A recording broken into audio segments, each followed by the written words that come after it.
Your back hurts right now, doesn't it? Or it did this morning. Or it will by tonight.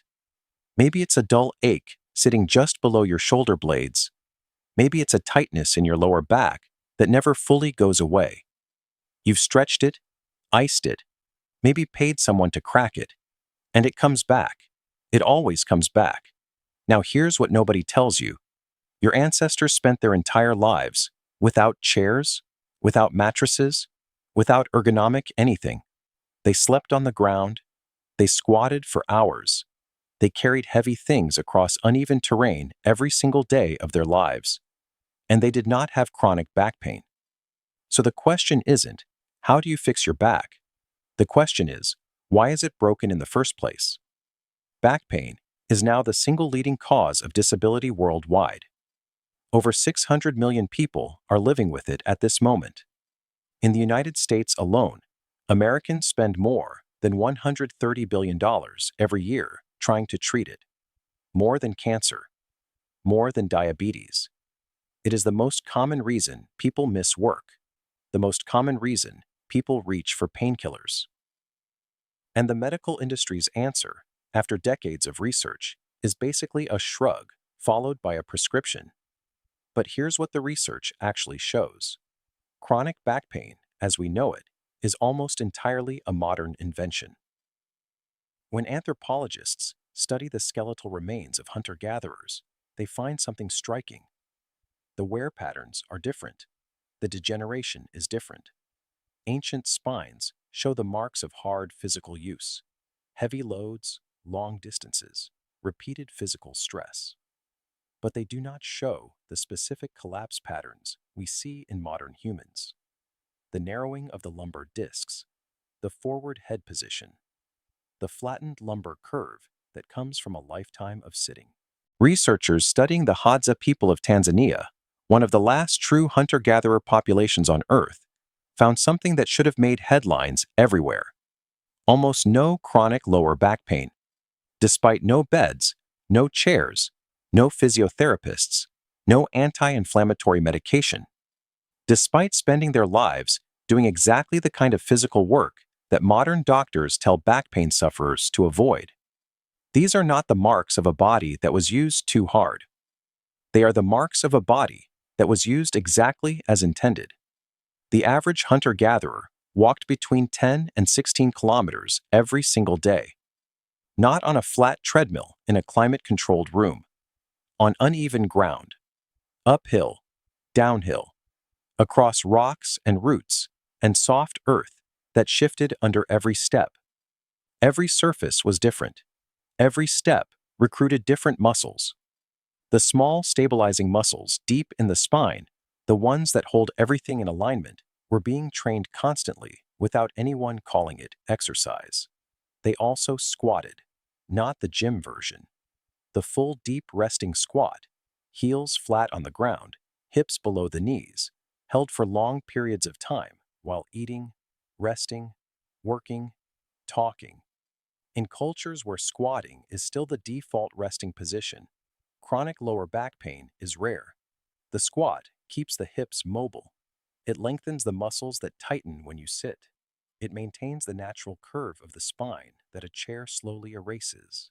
And that is where the story turns. The chair is the cigarette of the modern era. We use it without thinking.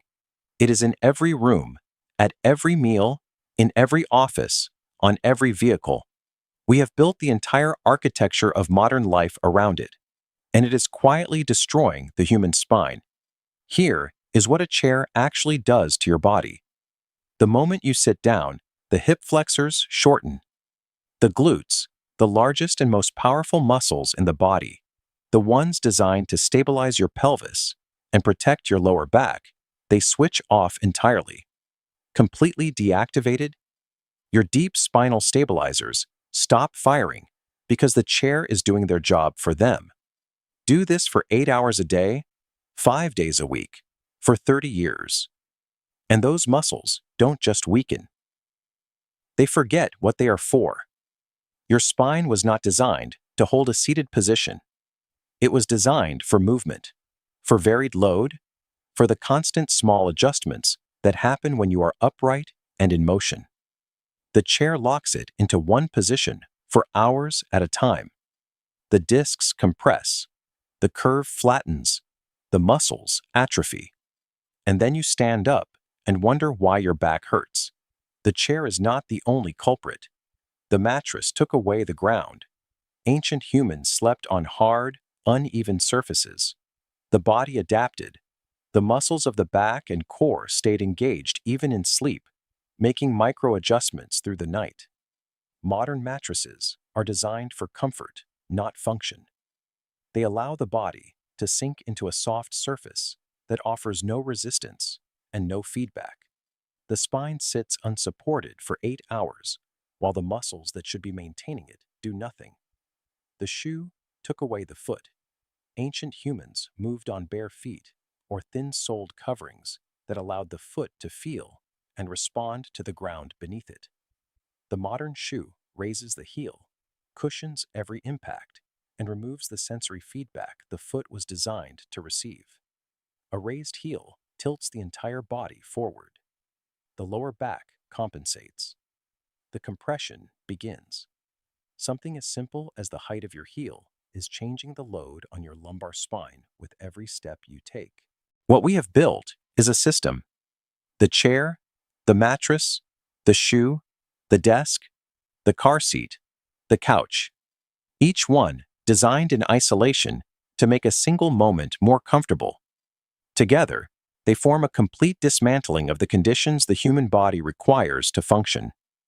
Your ancestors never needed to go to the gym because their life was the gym. Every task required the body. Every hour involved movement. The spine was loaded and unloaded constantly, fed and flushed through motion, kept supple by the simple demands of staying alive. We removed all of those demands and called it progress. Then we spent $130 billion a year being confused about why our backs hurt. There is a concept in biology called mechanotransduction. It is the process by which physical stress applied to living tissue signals that tissue to grow, repair, and strengthen. Bone gets denser when it is loaded. Muscle grows when it is challenged. The spinal disc receives its nutrients not through blood vessels, but through movement itself, through the compression and decompression that happens when a body is in motion. A disc that does not move does not feed. A disc that does not feed slowly dies. This is not a metaphor. This is basic tissue biology. And it means that the comfortable stillness we have designed our lives around is not rest. It is slow starvation. Every ancient wisdom tradition understood something that modern medicine is only beginning to measure. The body is not a machine that breaks down from overuse. It is a living system that degrades from underuse, from stillness, from the removal of the exact stresses it was designed to meet. The Stoics called it the principle of use. What you do not use, you lose. What you protect too carefully, you weaken. Comfort, pursued without limit, does not preserve the body. It hollows it out. Your back pain is not a mechanical failure. It is a signal. It is your body telling you, in the only language it has, that it is not being used the way it was built to be used. The pain is not the problem. The pain is the message. And the modern world has spent decades building a $130 billion industry to silence it instead of read it. Your ancestors didn't have back pain because their world demanded everything from their bodies every single day. Your world demands almost nothing, and the body, starved of the work it was made for, is sending you a signal you keep trying to turn off. Maybe it's time to listen.